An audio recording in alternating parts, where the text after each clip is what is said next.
Bonjour tout le monde et bienvenue dans la review de l'épisode spécial Noël de cette année, Joy to the World, ou en français, Joyeux Noël, écrit Joie, Noël. Avant toute chose, évidemment, il y aura du spoil, je vais spoiler l'épisode tout simplement. Donc si vous ne l'avez pas vu, il est sorti le 25 décembre sur Disney+, en dehors du Royaume-Uni. Donc c'est parti, spoilons. Enfin, le retour de Doctor Who. Depuis la fin de la saison 1, ça fait des mois qu'on n'a pas de nouvelles. Pas d'épisode, pas de nouvelles news, pas de nouveaux trailers. Enfin, on a quand même eu l'annonce du nouveau spin-off, mais même ça on n'a pas vraiment d'infos. Donc ça fait plaisir de revoir du Doctor Who. Surtout que c'est un nouvel épisode écrit par Moffat. Peut-être même le dernier. Alors globalement j'ai adoré l'épisode, que j'ai trouvé bien plus épisode Noël que The Church on Ruby Road, que j'avais aussi beaucoup aimé mais qui avait moins ce côté Noël. Et c'est d'ailleurs quelque chose de récurrent. Les épisodes spécial Noël de Moffat ont toujours un côté plus Noël que ceux de Russell T Davies. Le concept du Time Hotel est génial. Je comprends même pas comment ça a pas déjà été fait dans Doctor Who. Et vu que le concept n'est pas vraiment utilisé à son plein potentiel dans l'épisode, peut-être qu'on pourra le revoir plus tard. Épisode Moffat oblige, il y a énormément de références à d'anciens épisodes, surtout beaucoup aux siens. Et bon, Villain Guard, ça fait quand même 2 épisodes qu'il est revenu, ça fait quand même 2 épisodes qu'il nous le sort, et je commence à trouver ça un peu étrange. J'ai l'impression qu'ils essayent de nous mettre sur le devant de la scène parce que ça va être plus important pour la suite. Ça peut aussi juste être Moffat qui référence ses propres trucs, mais j'ai l'impression qu'il y a quelque chose d'autre derrière. En fait, j'avais pas vu le trailer de l'épisode. C'est d'ailleurs pour ça que j'en ai pas fait de vidéo. Vu que le trailer est sorti vraiment pas longtemps avant l'épisode, je me suis dit que c'était mieux de juste découvrir l'épisode comme ça. Et du coup je m'attendais pas vraiment à ça. J'avais compris qu'il y avait une histoire d'hôtel temporel et tout ça, mais du coup je pensais que l'épisode allait vraiment être centré là-dessus, et au final pas du tout. L'épisode est beaucoup plus centré sur le docteur qui attend un an, et je trouve ça génial. D'habitude quand il y a des boucles temporelles comme ça, on regarde le docteur qui prend le chemin court. Tout ce passage nous est ellipsé. Là non, on suit le docteur qui suit le long chemin. Et j'ai trouvé ça génial. Et le fait qu'il a un an à réfléchir sur lui-même, le fait qu'il s'est fait une amie et tout ça, ça fait que le docteur change encore plus et s'ouvre encore plus aux gens que dans la saison 1 où il était déjà beaucoup plus qu'avant, et je trouve que ça lui va super bien, surtout avec le docteur d'Enchutigatois. J'ai beaucoup aimé aussi dans ce passage les petits trèfles à Ruby, le fait que il veut la revoir mais que elle a quitté le TARDIS, et dans le même genre il y a aussi beaucoup de refs au TARDIS que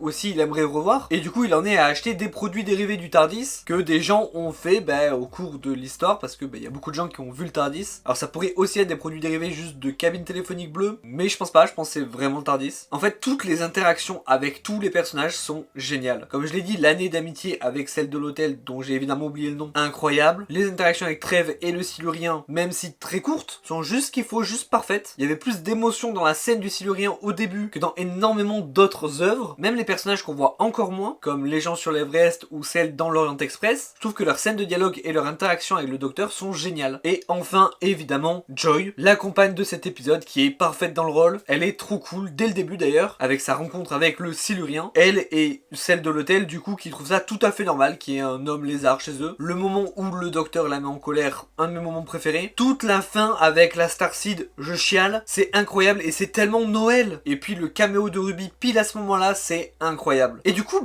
pas de Dalek cette année. Depuis 2005, il y a eu au moins une apparition de Dalek par année. Même l'année dernière où il n'y a pas eu d'épisode sur les Daleks, il y a eu l'épisode spécial sur les Daleks. Cette année, il n'y a rien eu. Et je suis pas en train de dire que c'est une mauvaise chose, loin de là. Je dis juste que c'est assez rare pour le souligner. Moi, j'ai vraiment hâte de revoir les Daleks un jour, mais je suis vraiment patient. Voilà, je crois que j'ai un peu tout dit, à chaud en tout cas, donc j'ai forcément oublié des choses. Mais j'ai vraiment beaucoup aimé l'épisode. Ça fait vraiment plaisir de revoir Doctor Who, et surtout à Noël. Et j'ai très hâte pour la saison 2, qui devrait pas trop tarder normalement. Et bien qu'on ait eu un prochainement avec un petit teaser de la saison 2, on n'a toujours pas de date par contre, à part 2025. Et d'ailleurs, parlons de ça un petit peu, du coup le trailer de la saison 2. Donc si vous voulez pas vous spoil le petit teaser de la saison 2, quittez la vidéo ici. Et ouais, je vais pas en faire une vidéo à part, parce qu'on a très peu d'images. Mais si je trouve des infos intéressantes et tout ça, j'en ferai peut-être une autre vidéo à part. Mais j'en doute, parce que vraiment, on n'a pas grand chose. Donc les choses importantes que j'ai notées pour ce petit teaser, cette image là, on dirait qu'elle est vachement Scarrow, non? Alors pas tout à fait, vous remarquerez, et on a l'impression que c'est un peu plus vivant que Scarrow qu'on connaît. Donc peut-être qu'on va revisiter encore les débuts des Daleks, ou en tout cas la guerre des Daleks contre les Tal. Ça fait très longtemps qu'on n'a pas vu ça à l'écran, ça serait vraiment cool. Ça pourrait permettre à Russell T Davies de réutiliser son nouveau design pour Davros,